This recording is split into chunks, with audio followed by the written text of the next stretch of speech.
Hey there, everyone. Today I am working on a 1998 Tigershark TS 770L, and the issue I'm having with it today is that the engine will not turn over.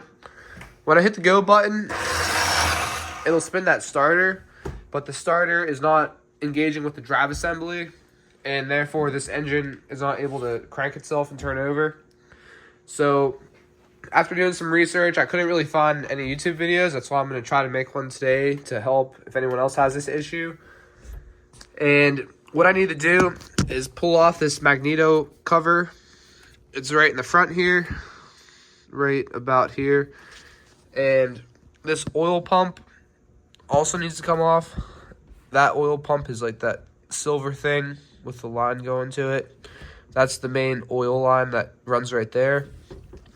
There's two screws that hold that on and an O-ring to keep water out. So that's the first thing that has to come off. The second thing is I need to take off that cover like I was saying. And then the third thing that will need to be removed is the flywheel. Once all of that stuff is removed, it'll give me access to the drive assembly, which I've seen online. Some people call it drive assembly. It's also called a bendix or a pinion. But either way, it's kind of in a tricky spot to get to. So I'm going to try to film this as best as I can with all this crap in the way and give you any pointers or problems that I run into so that it hopefully will go smoother for you. But stick around and let's get to it.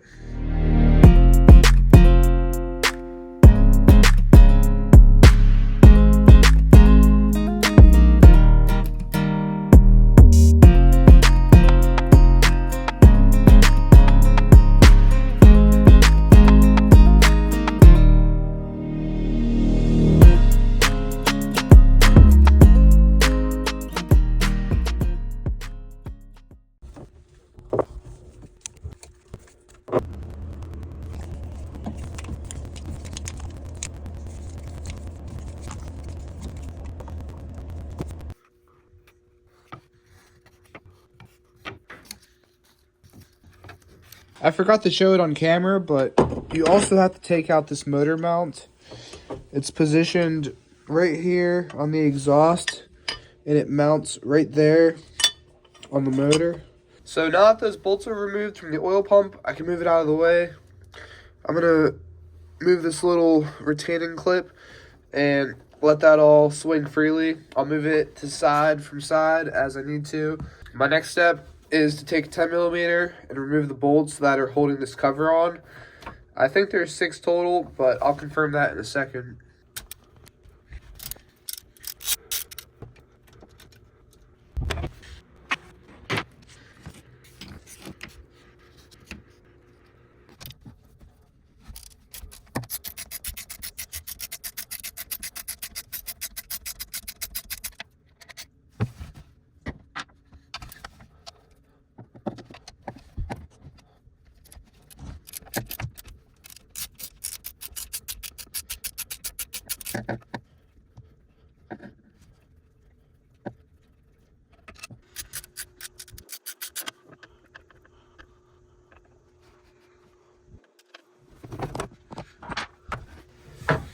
Alright, so it looks like there's another little clip here that's holding this other cable. Oh, this is a tube. I think it's for water. So I'm just going to bend that. And that next bolt is right here.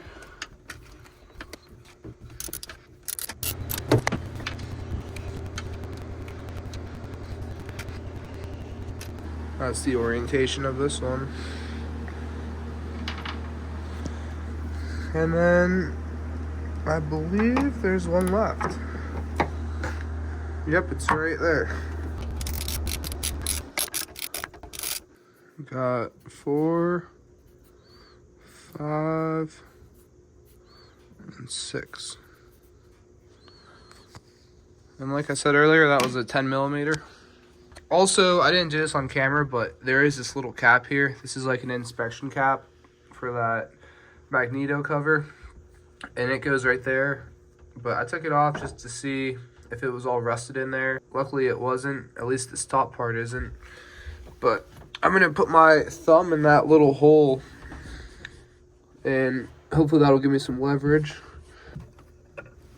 Let's see.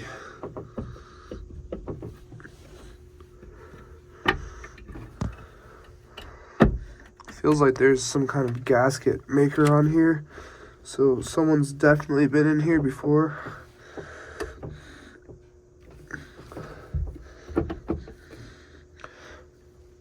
I think it's the magnets that are putting resistance on this right now. I'm gonna have to put that on the phone real quick.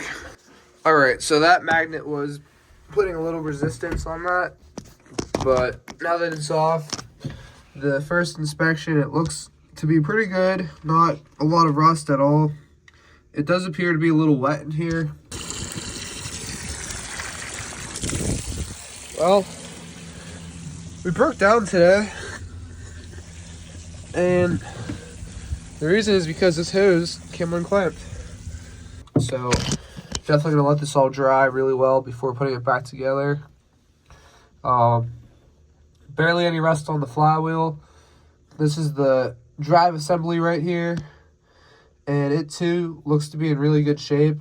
Not a lot of rust, but I believe that this part is what's seized, and it looks like the teeth are lining up from the starter to the drive assembly. So the issue I'm having is just with that drive assembly engaging into the flywheel. And too bad this doesn't slide past that flywheel. That would be so convenient. But I'm guessing, I mean, I have a good feeling that this is just seized up. I might be able to take it apart, clean it, and get it back to a good working state without having to buy a new one. But since I can't slide it past this flywheel, my next step is going to be to pull off the flywheel. There is, let's see. So we have this bolt right here, which, I don't know, might be a 12 or 14 millimeter, or standard. But there's that bolt, and then you have a lock washer right here, and a regular washer here. But once that comes off, that'll allow me to pull the flywheel off. I'll need to use a flywheel puller, and there's a little key that's on the shaft, and that locks into the flywheel. So I'll want to make sure that doesn't come flying off and not lose that when I take this off. But yeah, next step is to pull this thing off. All right, real quick, just for the record also, the two washers that are on the end of that drive assembly, if I take them off, keep them oriented, it goes small washer first and then the big washer outside. So the orientation's like that, and the small one is the one that goes on first with that larger one on the outside. I'm going to take these and put them off to the side as well so they don't get lost. So for this next part, when I take off that bolt on the flywheel, the manual was recommending using an impact gun. So I have a 14 millimeter on this impact here, and I'm going to try to spin this off in one go. All right. I might also, I have my spark plugs loose, but I might tighten these real quick to get some more compression so it doesn't spin as freely. That's one. All right, so those are tightened. Let's see if this comes off in the first shot.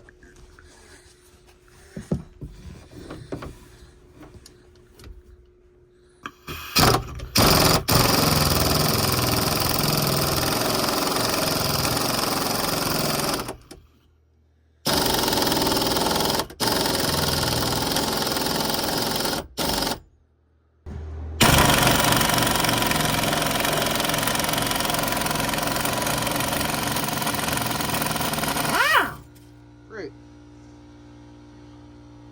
Got that off. And there she is. So next I gotta figure out how I'm gonna hook the puller up to that and try to get that out.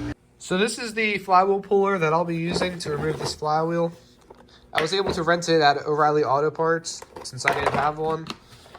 And looking inside, this is what we get in the kit. Now for this flywheel, there are 3 holes for the bolts, and this is the bolt that fit the best.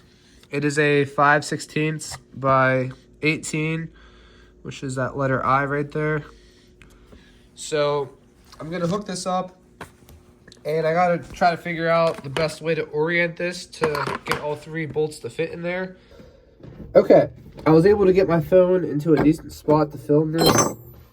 What I found is that this is extremely difficult just because you have a magnet pulling that bolt and you're working upside down. So to help a little bit, I've been using my phone. I have it resting against the gas tank right now with the screen flipped around so I can see everything that I'm doing. And that's making this go a little bit smoother. But you just kind of have to feel around and try to find those holes.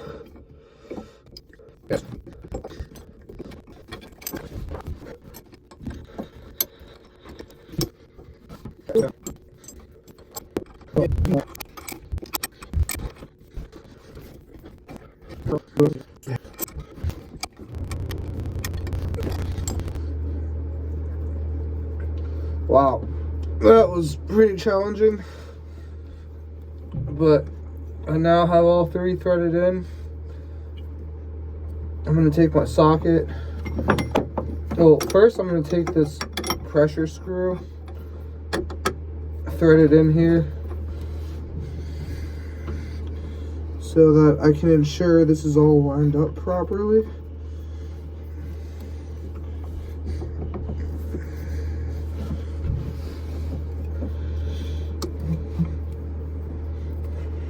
Yep. Alright. Back that off just a little bit.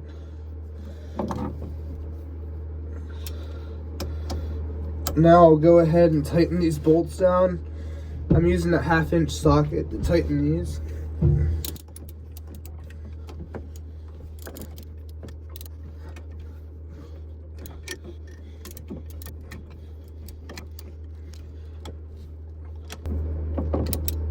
Alright, so that is now pretty snug. I do not want to over tighten it. And from here, I'm going to take a ratchet socket to pull this flywheel out. Well, it turns out that the ratchet does not fit in here. So, plan B is I'm going to use a 3/4 inch wrench.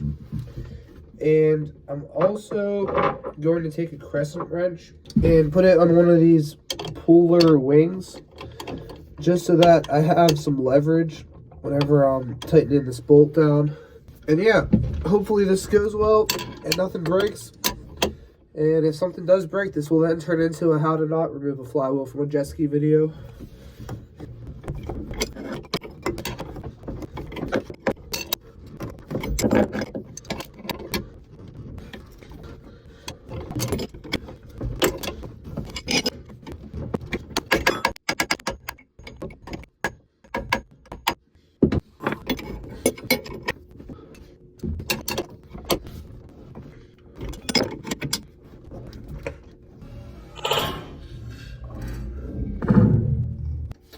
Came off. Did it break? I don't think so. Let's go. I had to put a lot of pressure on that and I was extremely scared. But the flywheel is now off, and if you can see right here, there is a little key that's sticking up. And that key is what keeps the flywheel locked into the shaft. So when you're removing the flywheel, just make sure you don't lose it. I'm going to take that out and inspect it for wear and tear and replace it if I have to. And along with that, I'm going to clean up the shaft with a wire brush just to get any of the rust and corrosion off. So this should just pull right out. I'm going to yank on it, see what happens. Beautiful. We got it. Yes. All right. I have no clue how to actually inspect this, So I'm gonna do some research and I'll be back when I figure out what's wrong with it. So I got some answers to my questions. I did a little bit of research and that only got me so far. So I took this to the shop and one of the guys there, Scott, helped me take it apart and we figured out what was wrong with it. So this bendix, it rides on a spline, and inside of there was just a little bit of surface rust. It wasn't anything crazy, but just a little bit of rust that seized up this from allowing it to slide nicely along those grooves. So the way we diagnosed this, I'll try to explain real fast how we took it apart. This top collar piece right here, it pushes down. It takes a little bit of pressure to get it to go around that C-clip. But you push this down, and the trickiest part was getting this C-clip off. We used a couple screwdrivers, and it was pretty dicey, you know, in case the screwdriver slips, so definitely watch out for that. I'm sure they make a tool to get this off super easily, but we did not have that tool, so we just winged it. And once we got that clip off, this part popped out. Just, you know, be cautious of the spring that is loaded behind here. We kind of just laid it out on the table, piece by piece, how it came out, until we got down to the bottom. And at first, this part wouldn't come out, so we had to tap it with the hammer a little bit to get it to unseize. And once it all unseized, we took it apart. I took a wire brush and cleaned up that spline. Now, on the inside here, it's a little hard to see, but there's like that piece right there. There's three of them all together. So there was that one, there's a second one in there, and the third one. I'm not exactly sure what the purpose is, but there is a spring that goes around the entire thing to hold them in place. I think as this bendix spins, that these like three pieces of metal in there, they kind of expand outward and they push against the sidewall here. I don't know what the purpose of that is, but you can kind of see the spring right there. It's kind of hard to capture it on video. That middle part, like right there, maybe, if you can see that. But all I'd say for that is just to be cautious when you're taking that out, not to lose it or have it bend too much. Kind of want to try to keep the form of it. But yeah, so we got that all taken apart, and then putting it back together, we lubed it up with graphite lube. So I didn't actually put any WD-40 or grease on it. I was reading online, and at least most of the people that I had read their comments about said not to use anything. So the graphite was good enough just to put on that, you know, the spline that this rides on. But yeah, got it put back together, and now it's time to reinstall it into the Jetski. So I got that cover all cleaned up. I went ahead, took that O-ring off with the gasket sealer, and I used a razor blade to get most of it off and was able to scrub the rest off with a rag. I also coated the magneto in dielectrical grease, so I got all that copper covered, and also kind of got the inside here along with some of the electrical parts. And along with that, I went ahead and cleaned up that shaft with the steel wool like I was talking about.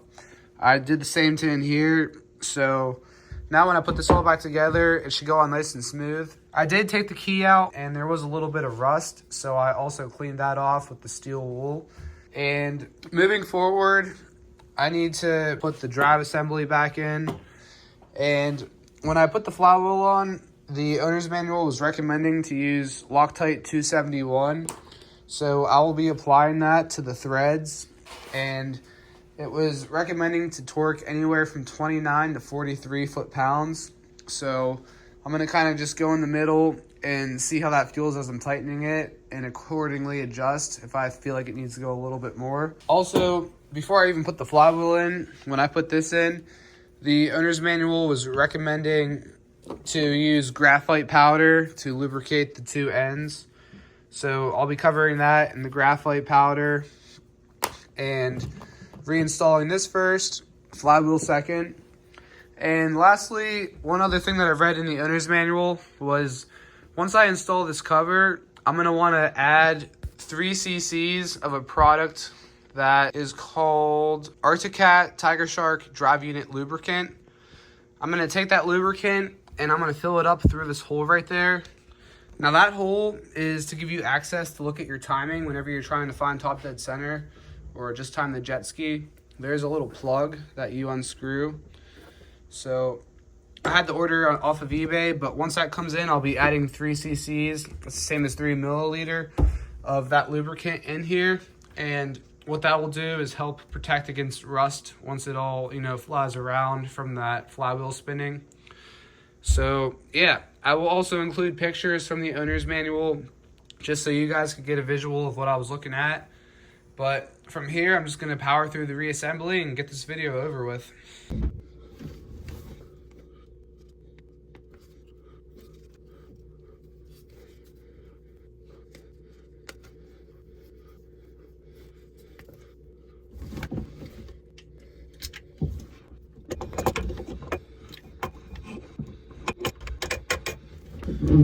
Next, I'm going to take these 2 washers I pulled off and put that onto the drive assembly. Now time for the flywheel. I need to make sure that key goes right into the slot on this flywheel. So my key is right here, and let's see if I can do this on the first try.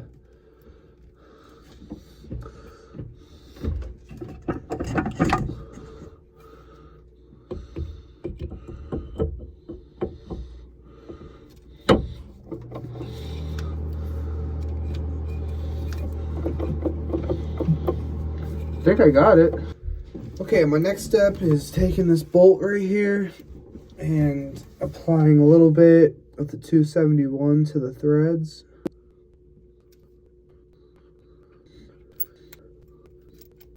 Hopefully this isn't too much. I'm just gonna do a little bit more.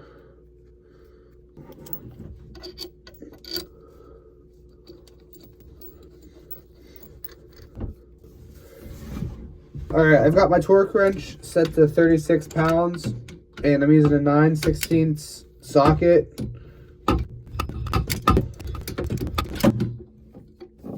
Oh boy, there's like no space to work, so I'm getting like 1 click at a time. I'm going to try hand tighten this a little bit more.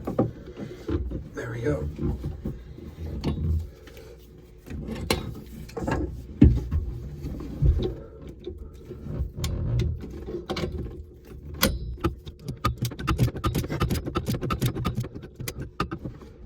Well, I ain't gonna lie, I don't know how to stop this flywheel from spinning when I tighten this, so I need to brainstorm a little bit. I'll be right back. Alright, well, it looks like I'm using this flywheel puller again, and I'm gonna attach 2 of the bolts to the 2 holes in here and try to hold on to this with the wrench while keeping the bolt head exposed, and hopefully that gives me some success because I really have no other idea on what to do. If you guys know a better way on doing this, please leave a comment in the video to let me know, because I would love to know an easier way.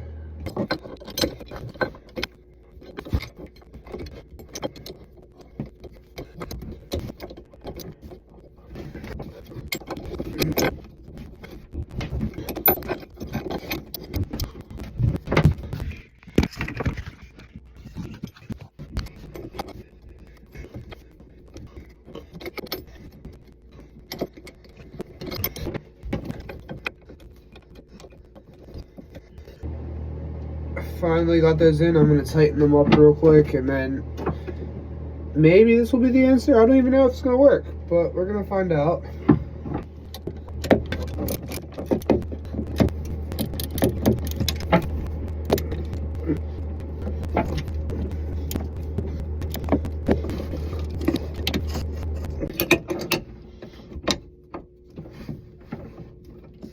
Alright, here goes attempt number 2.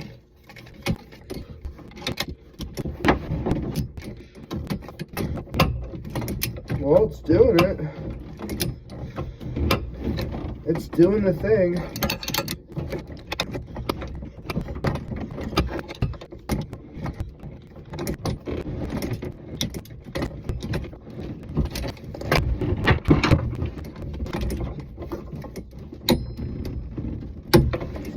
Okay, that's 36 pounds, and I feel like I'm gonna go to 40.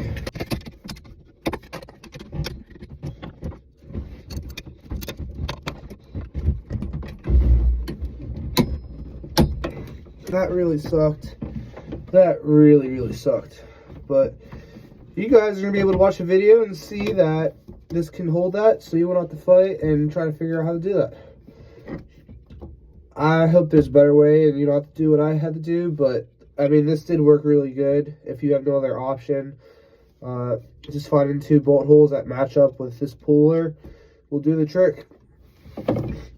So from here, I'm going to put that O-ring onto the cover for this, apply some gasket sealant, and get this thing sealed up.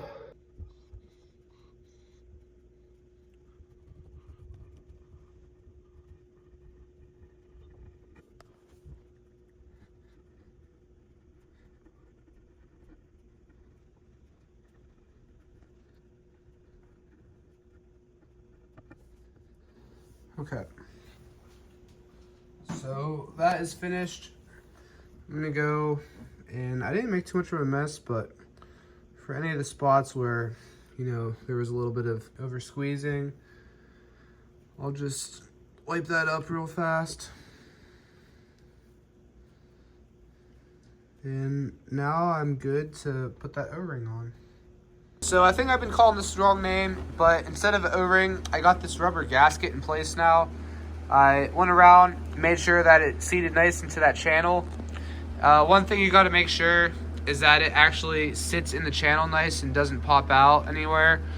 That way when you put this in, it doesn't get pinched in the spot and then make a bad seal.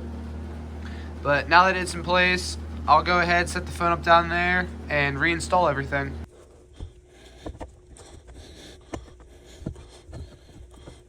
Oh, there it goes. That's it. Alright, so I just held one hand on each side, tried to keep it as straight as possible, and lined up those collar pins.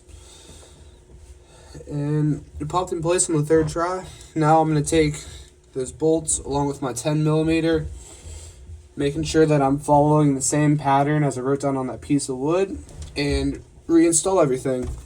The owner manual said to torque to 6 to 8 pounds, I believe, so I'm just going to be tightening these by hand and just go until, you know, it feels tight enough. This is pretty basic knowledge, but make sure you're going in a star pattern as well so that you get even pressure as you tighten everything down.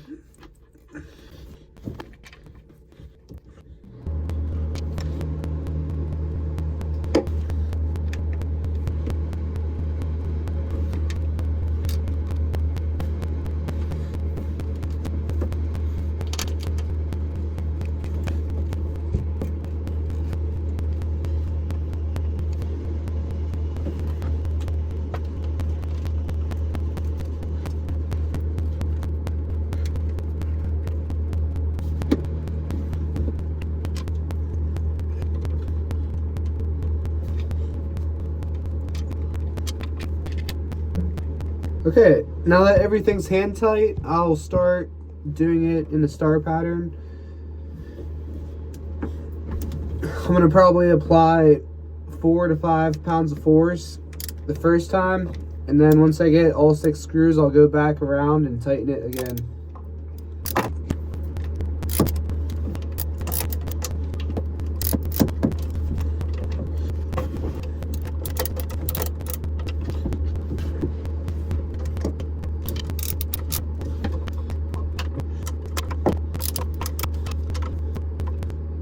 Alright, everything is snug down, so now I'll go around one more time and tighten it. The gasket sealant is oozing out nicely, so that's exactly what I want to see.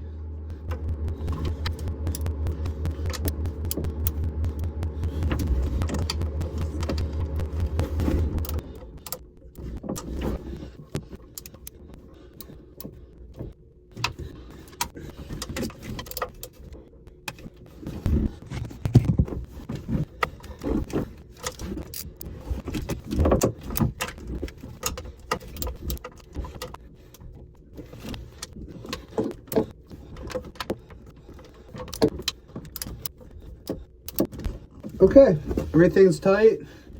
Just gonna go around one more time. Make sure that everything feels good. Oh yeah, I'm happy with that. Great. Now I'm gonna organize the wires, try to get everything running how it's supposed to.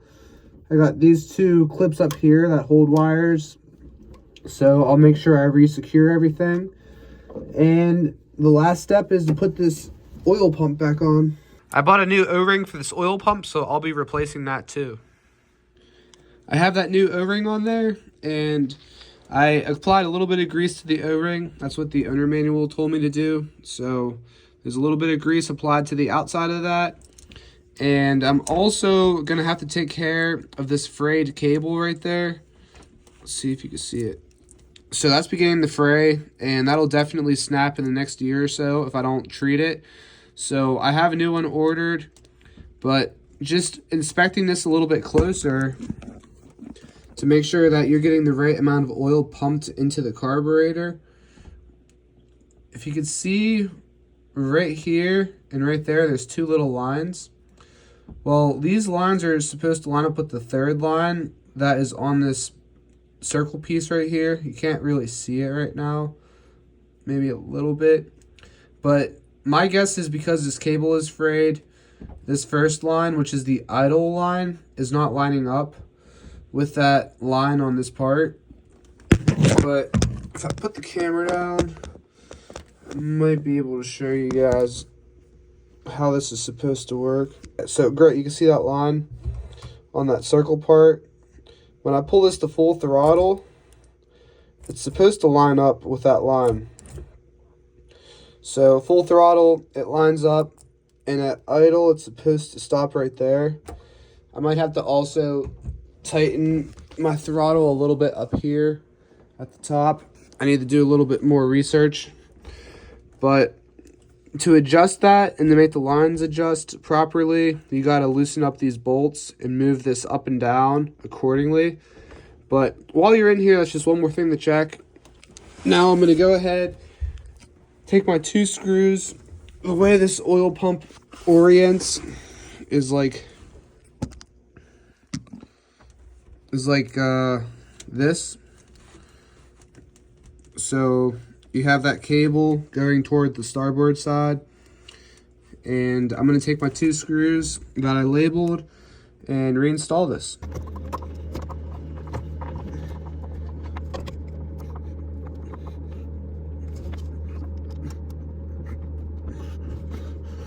Okay, so that was a little tricky, but I just had to keep rotating it until they lined up and slid in place.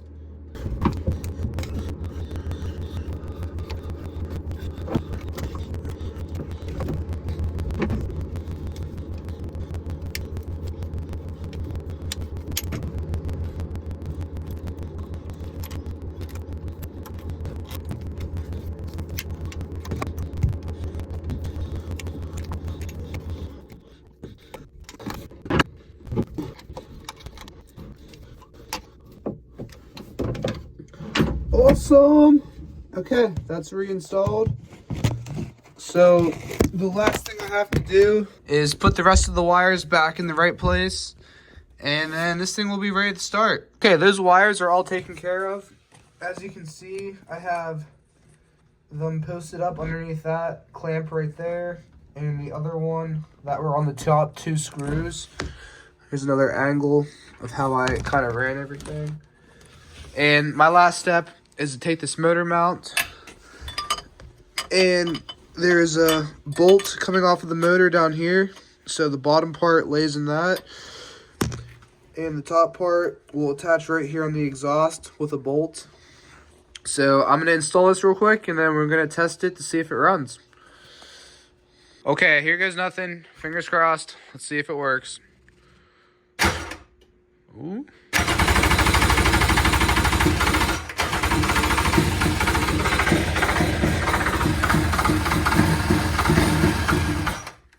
Oh yeah.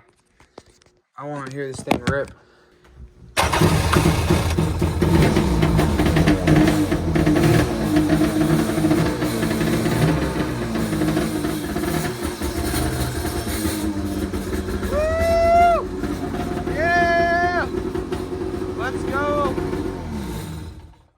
my gosh, it actually worked. I am pumped.